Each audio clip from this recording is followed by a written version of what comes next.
Ingeniería constitucional comparada.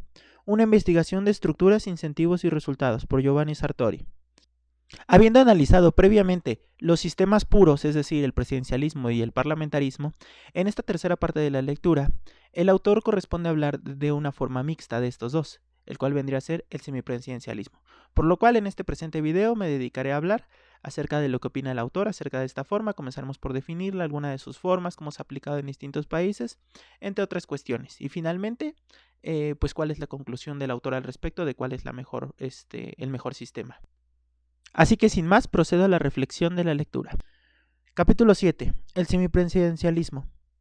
¿Por qué surge? Tanto el parlamentarismo como el presidencialismo pueden fallar, especialmente en sus formas puras. Es a partir de estos dos extremos que nos vemos motivados a buscar una solución mixta, una forma política que se encuentre en medio de los sistemas presidencial y parlamentario y que tenga elementos de ambos. A esta forma se le conoce como semipresidencialismo. Sin embargo, está más cerca del presidencialismo que del parlamentarismo. El denominador común del presidencialismo y el semipresidencialismo es un presidente electo popularmente, o al menos un presidente que no es electo por el parlamento. ¿Por qué es semi? El semipresidencialismo es semi precisamente porque divide en dos al presidencialismo, al sustituir una estructura monocéntrica de autoridad con una autoridad dual. En los sistemas presidenciales, el presidente está protegido y aislado de la interferencia parlamentaria por el principio de la división de poderes. En cambio, en el sistema semipresidencialista funciona basado en el poder compartido. El presidente debe compartir el poder con un primer ministro, que a su vez el primer ministro debe conseguir un apoyo parlamentario continuo. La característica que cualquier semipresidencialismo debe tener en virtud de su mismo nombre es una estructura de autoridad dual, una configuración con dos cabezas. De este modo, esta estructura bicéfala, cualquier constitución semipresidencialista deberá establecer de alguna manera una diarquía entre un presidente, que es el jefe de Estado, y un primer ministro, que a su vez encabeza el jefe de gobierno. ¿Dónde surge? Capítulo 7.1. El prototipo francés. En la Constitución francesa de 1958, el liderazgo del primer ministro fue delineado claramente en los artículos 20 y 21, en los que se dice respectivamente que el gobierno determina y dirige la política nacional y que el primer ministro dirige las acciones del gobierno. En cambio, el liderazgo del presidente se bosquejó con menos claridad y de forma más dispersa en los artículos 11, 12, 15, 16 y 52 de la Constitución. Esta dispersión corresponde al hecho de que los poderes más importantes del presidente son de carácter excepcional. Asimismo, sería un error derivar el sistema semipresidencial solo del texto de la Constitución de 1958, porque la actual configuración del sistema fue determinada decisivamente en 1962 por un nuevo elemento, la elección directa y popular del presidente. Aquí encontramos el primer antecedente histórico de un sistema semipresidencial. Lo que los franceses tienen en realidad es, en esencia, un sistema bicéfalo cuyas dos cabezas son desiguales, pero esa desigualdad oscila del uno al otro. La primera cabeza es por costumbre las convenciones constitucionales, el presidente, pero por ley, es decir, el texto que va escrito en la Constitución, lo es el primer ministro, y las oscilaciones reflejan el estatus mayoritario respectivo de uno sobre el otro. ¿Hay alguna diferencia, y de haberla, cuál es, entre el presidencialismo y el semipresidencialismo cuando hay mayorías divididas? Bueno, para responder esta pregunta, el autor nos habla de tres respuestas posibles a esta pregunta. Las primeras dos que no fueran elaboradas por él. La primera sería que no hay ninguna diferencia. En ambos sistemas, una mayoría dividida lleva inevitablemente al conflicto y al estancamiento. En un sistema presidencial, el conflicto se da entre el presidente y el Congreso. En un sistema semipresidencial, el conflicto es entre el presidente y el primer ministro, apoyado a su vez por el Parlamento. La segunda respuesta sería la que sugirió Vedel y Duverger. Esto es que el semipresidencialismo no es una síntesis de los sistemas parlamentario y presidencial, sino una alternancia entre fases presidenciales y parlamentarias. Según esta interpretación, el sistema francés es presidencial cuando la mayoría presidencial y parlamentaria son la misma, y parlamentario cuando son distintas. El autor está en contra de ambas afirmaciones y las refuta. En lo que respecta a la primera respuesta, nos dice que mientras que el presidencialismo puro es una estructura propensa al estancamiento, el semipresidencialismo propone una maquinaria que lo evita. Es decir, si hay una diferencia, esta diferencia se da pues por la misma estructura del sistema. En cuanto a su pensamiento contra el planteamiento de la alteración, de concebir al semipresidencialismo como una alteración entre otras dos especímenes, sencillamente equivale a eliminar la naturaleza mixta del sistema, y de hecho es afirmar que en él no tenemos un verdadero sistema. Sin embargo, sí está de acuerdo con el término de oscilación, puesto que la oscilación, a diferencia de la alternancia, no es algo radical, y es un cambio normal que se puede presentar dentro de este sistema. Por tanto, el autor concluye que el semipresidencialismo francés ha evolucionado hasta convertirse en un verdadero sistema mixto, basado en una estructura flexible de autoridad dual, es decir, un ejecutivo bicéfalo cuya primera cabeza cambia o oscila cuando cambian las combinaciones de la mayoría. Con una mayoría unificada, el presidente prevalece decisivamente sobre el primer ministro y la constitución que se aplica es la material, es decir, las convenciones constitucionales.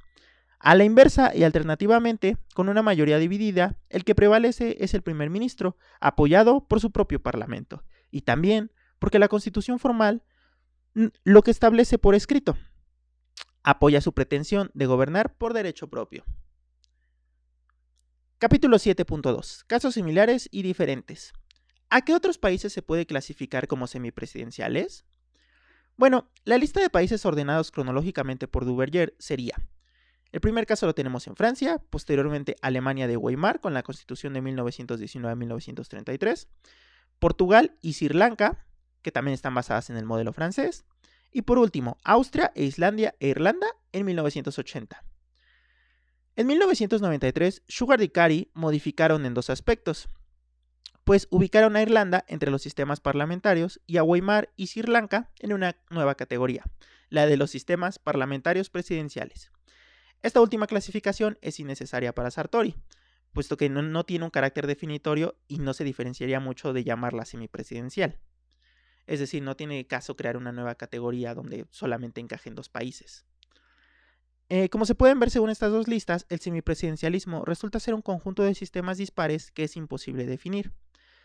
Duverger a su vez reconoce que Austria, Irlanda e Islandia, la práctica política es parlamentaria y que sus respectivos presidentes son solo figuras decorativas. Por eso estos tres países están descartados posteriormente para el análisis que hace Sartori. La República de Weimar. En 1919 no existía ninguna idea de semipresidencialismo. En ese, por consiguiente, el sistema de Weimar fue considerado como un sistema parlamentario, contrarrestado por una presidencia fuerte. Quienes redactaron la Constitución contemplaron horrorizados la Tercera República Francesa, y su preocupación principal fue la de impedir el gobierno por asamblea. En su diseño lo lograron, dándole al presidente poderes para, inciso A, gobernar por decreto, es decir, para emitir de acuerdo con el canciller decretos con fuerza de ley en situaciones de emergencia. El artículo 48 de la Constitución de Weimar. Inciso B. Nombrar y destituir a su sola discreción al primer ministro, destituir a miembros individuales del gabinete y formar gobiernos que no estuvieran sujetos a un voto de confianza parlamentario. Inciso C. Disolver el parlamento virtualmente a su discreción. Inciso D.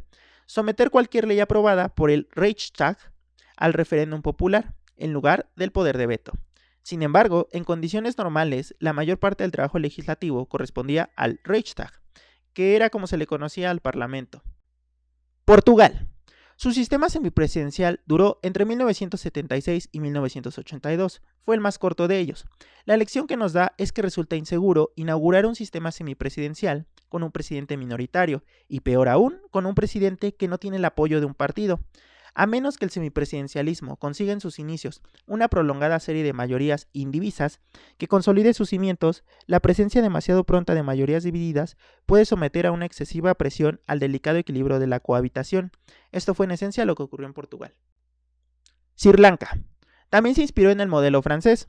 Al igual que en Weimar, el parlamento solo puede hacer caer a los gobiernos, pero no investirlos. Al igual que en Weimar, el presidente tiene poder unilateral y discrecional para presionar a la legislatura sometiendo a la aprobación por referéndum cualquier ley que haya rechazado el Parlamento. Finalmente, y esto va más allá de lo prevaleciente en Francia o en Weimar, el presidente de Sri Lanka es el jefe de Estado y el jefe de gobierno. Por tanto, el presidente es el que verdaderamente presenta las propuestas legislativas y selecciona a sus ministros en forma parecida a como lo hace el presidente estadounidense. Aquí estamos prácticamente ante el límite entre el presidencialismo y el semipresidencialismo. Finlandia. Se remonta a 1919. El propio presidente encabeza las reuniones de gabinete que se refieren al campo que se le está reservado, es decir, las reuniones con las potencias extranjeras. No participa en las reuniones de gabinete que tratan los asuntos internos y administrativos, las cuales preside el primer ministro.